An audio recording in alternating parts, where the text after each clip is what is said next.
Hello বন্ধুরা, কেমন আছো তোমরা? আশা করি সবাই ভালো আছো আর আমিও ভালো আছি। আমি ঘরকন্যা চ্যানেলে তোমাদের আরও একবার স্বাগত জানাই। তা আজকে আমি ভিডিওটা শুরু করেছি সন্ধেবেলা থেকে, সন্ধে চাটা খাওয়ার পর থেকে একটা তোমাদের দারুণ দারুণ একটা সুন্দর জিনিস তৈরি করে দেখাবো। সেটা হচ্ছে দেখে বুঝতেই পারছো, আমি পনির কেটে নিলাম পিস পিস করে, বেশ বড় বড় করে। আর এটা হচ্ছে গরম জল হাঁড়িতে টকবক করে ফুটছে, তার মধ্যে দারুচিনি, এলাচ আর লবঙ্গ দিয়ে দিলাম। আর এটা হচ্ছে বিরিয়ানির চাল। বানাবো হচ্ছে আজকে তোমাদের নিরামিষ বিরিয়ানি পনির দিয়ে। তা আমার ভাতটা হয়ে গেছে, এদিকে কড়াইটা বসিয়ে দিলাম। এদিকে ভাতটা বেশি নিয়ে উপর দিয়ে দেবো। আর কাটা আছে দেখো গামলার জলে ফুলকপি আর গাজর, ফুলকপি গাজর আর পনির দিয়ে আজকে নিরামিষি বিরিয়ানি বানাবো। তা দেখো কড়াই প্রথমে তেল দিয়ে দিলাম, বেশ অনেকটাই তেল দিয়ে দিয়েছি, কারণ পনিরগুলো ভাজবো তারপরে ফুলকপিগুলো ভাজবো, ওই জন্য একবারেই সব তেলটা দিয়ে দিলাম। তেলটা গরম হয়ে গেছে, দেখো একটা একটা করে পনির আমি সব ছেড়ে দিচ্ছি।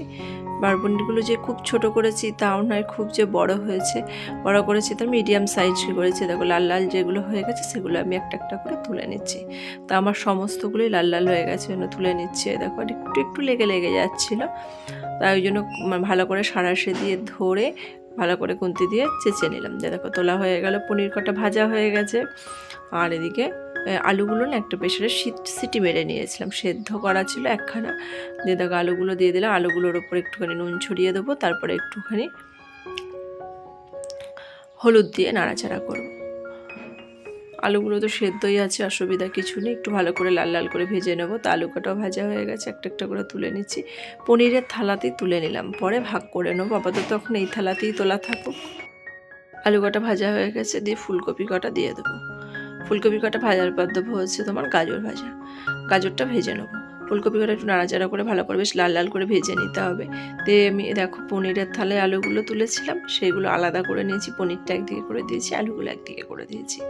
আলু, ফুলকপি আর গাজর একটা থালায় রাখবো। ব্যাস, গাজর ভাজতে তো বেশিক্ষণ লাগে না। তা গাজরটা আমার ভাজা হয়ে গেছে, তুলে নিলাম।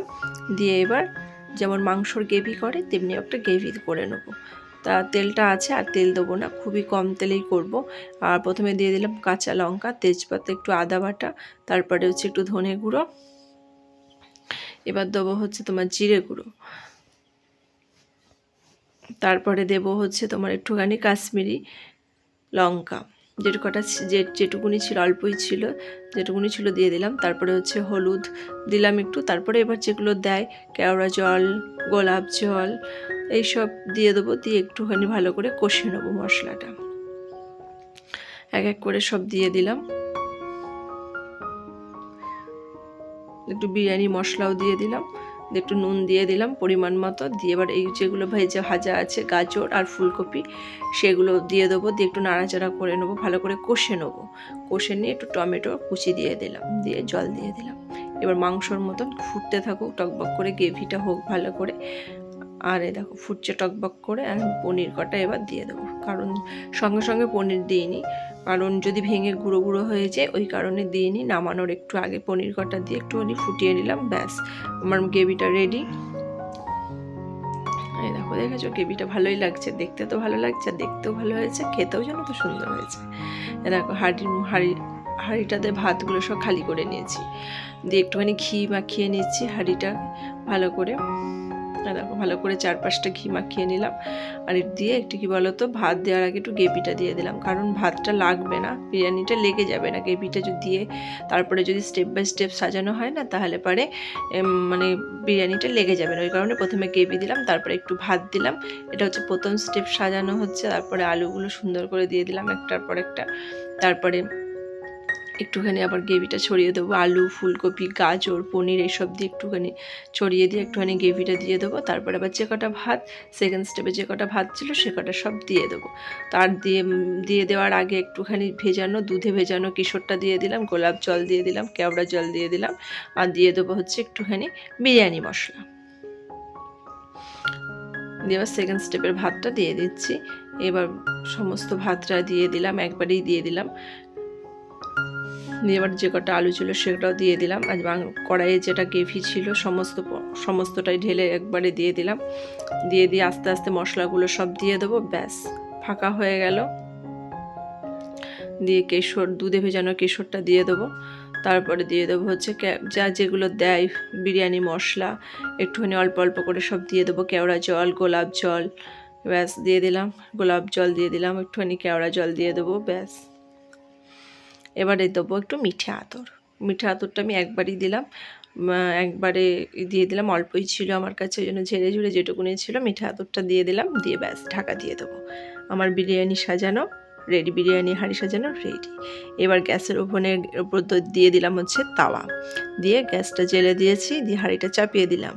আর কি বলতো, ঢাকাটা উপর করে দিলাম। আমি কি বলতো, আটা গুলে যে মুখটা মেরে দেয় সেটা দিয়ে আমি শিলনোড়া চাপিয়ে দিই। তা এইভাবে প্রায় 5 মিনিট কি 10 মিনিট রেখে দিলাম। এই দেখো কি সুন্দর ধোঁয়া বেরোচ্ছে। বিরিয়ানি আমার কমপ্লিট। এই দেখো ঝাঁকিয়ে নিচ্ছি ভালো করে, একটু মিশিয়ে নিচ্ছি। কি বলতো, প্রায় ভর্তি ভর্তি হয়ে গেছে তো ভালো করে মেশানো হচ্ছে না। আমি এদিক ওদিক চেষ্টা করছি কিন্তু পারছি না। তো এদিকে কি বলতো, হাতা দিয়ে করতে গেলে না পনিরটা ভেঙে যাচ্ছে, ওই কারণে বারবার চেষ্টা করছি। কিন্তু কি সুন্দর গন্ধের জন্য আমার খিদে পেয়ে গেছে। রাত ভালোই হয়ে গেছে, প্রায় 9টা 15-20 বাজছে। আমি কী করলাম বলো তো, গামলায় ঢেলে মানে ভাগ করে নিলাম, তাতে ভালো হলো জানো তো, জিনিসটা ভালো মেশানো হলো। দিয়ে এবার আরেকটু ঢেলে নিচ্ছি যাতে আরেকটু ভালো করে মেশানো হয়। তা এবার ব্যাস পুরোপুরি কমপ্লিট। এবার ডিশে খাবারটা বেড়ে নেবো। দেখো বাড়ছি, আর গন্ধটা স্মেলটাও খুব সুন্দর মানে বেরোচ্ছে। আর তোমরাও এইভাবে বিরিয়ানি তৈরি করে দেখবে। মাংস মটন বিরিয়ানি বলো, চিকেন বিরিয়ানির থেকেও নিরামিষ বিরিয়ানিটা দুর্দান্ত লাগছে। আমার ছেলে তো বলছে নিরামিষ বিরিয়ানিটাই সব থেকে বেশি ভালো লাগছে মা। তাহলে চলো বন্ধুরা, আমি সবাইকে খেতে দিয়ে দিই। তাহলে ভিডিওটা আজকে এই পর্যন্তই। যদি আমার এই ভিডিওটাতে কিছু ভালো লেগে থাকে তাহলে একটা লাইক করে দিও। আর তোমরা সবাই সুস্থ থেকো, ভালো থেকো, সাবধানে থেকো। দেখা হচ্ছে অন্য একটি ব্লগে, অন্য একটা দিনে। Tata, good night.